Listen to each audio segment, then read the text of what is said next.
Dans cette capsule, nous allons voir l'essentiel de ce qu'on appelle les lois densité. Alors, c'est plus précisément les variables aléatoires dont les lois sont continues, c'est-à-dire des lois à densité. Alors, on va le contraposer, ces lois de variables aléatoires continues, avec les lois de variables aléatoires discrètes.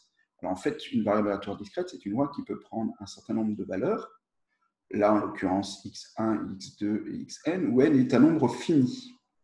Il ne peut y avoir qu'un nombre fini de valeurs.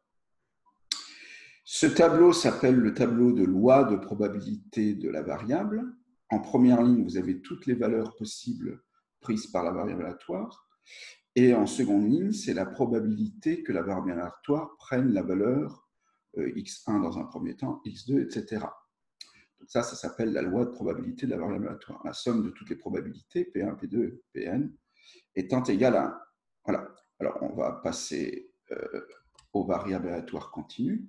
Donc, contrairement aux variables aléatoires discrètes, une variable aléatoire continue peut prendre officiellement, on va dire, une infinité de valeurs.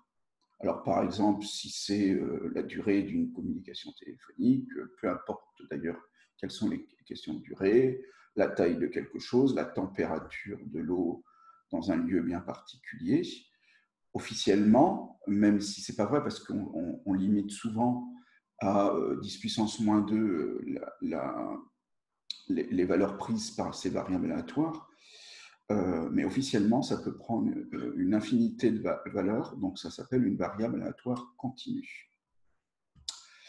Alors, qu'est-ce qu'on appelle une densité? Une densité, c'est une fonction qu'on appelle très souvent f, qui vérifie la propriété suivante, pour n'importe quel a et b, qui sont deux valeurs réelles.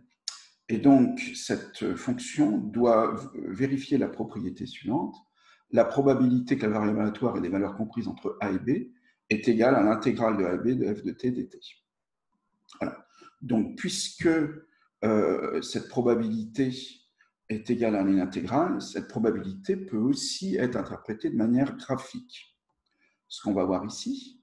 Alors, la courbe que vous voyez, c'est la courbe représentative de f. Et si on cherche l'aire de la totalité de la partie assurée en gris, c'est-à-dire ça va être la probabilité que la variable aléatoire ait une valeur comprise entre moins l'infini et plus l'infini, mais comme on est absolument certain qu'une variable aléatoire ait des valeurs comprises entre moins l'infini et plus l'infini, ça signifie que l'aire de la partie assurée en gris est égale forcément à 1. Très important de retenir cet élément. La probabilité, vous voyez ici, c'est une unité d'air. La probabilité de la totalité de l'air assuré en gris, c'est-à-dire entre l'axe des abscisses et la courbe représentative de f, c'est 1.